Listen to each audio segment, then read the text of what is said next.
A new museum is helping kids use their imagination and letting adults also channel their inner child. Our inner child, Molly Riehl, is live with more on the adventure through learning. And she's taking a shower. Yes.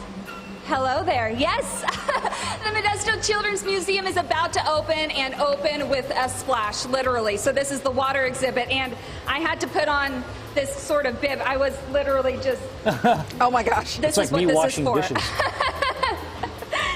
Yeah, exactly. But before we talk about the water exhibit, which is so cool, Chelsea, you were talking about there's a 10,000 hands rule here at the museum. Tell me about that. So most museums, you kind of think of museums as a place you're not supposed to touch things, but children's museums, things are meant to be touched. So when we're designing these things, we say, if 10,000 hands cannot touch this exhibit, then it's not a good exhibit. So we make sure everything is very, very durable because little kids are going to touch it. And you're about to see just how good of an exhibit this is. So the water exhibit, this is meant to learn a little bit about the Central Valley, and even if they don't learn, they're going to have fun. Yeah, so you'll see, that's what that bib is for.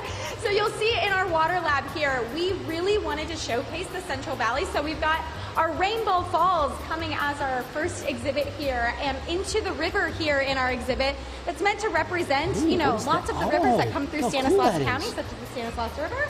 And we also got fog in this area because if you're from the Central Valley, you know all about fog. And what's really cool about this fog is we can control this fog. So our kiddos can actually make the fog change direction in this space. So lots of really great references to the area.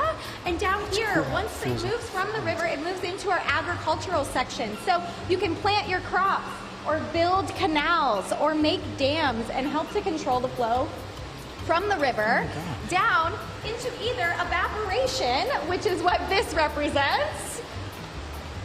Whee! Yeah, how cool that is.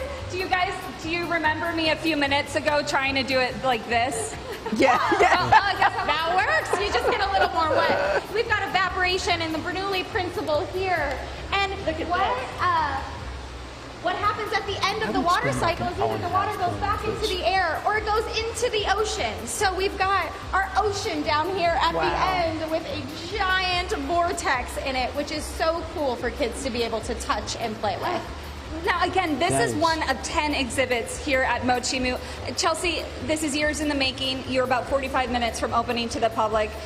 I don't want to call you out. You got a little teary-eyed earlier this morning. I did, yes. This is such an emotional day. It's so much hard work went into building this museum, and so many people have invested their time, their energy, their money, blood, sweat, and tears into making this space because they want a better future for children in the Central Valley. And to see that come to fruition is very emotional. If you're in Sacramento, in the Sacramento area, it is so worth the drive. I promise your kids will sleep on the way back. I promise. I'm going to sleep. Scott's going to have a sleeping passenger today. But yeah, congratulations to you, your whole team. What a hit. What a gift. What a splash. Molly, is it weird that I could spend an hour and a half playing with just that water thing alone?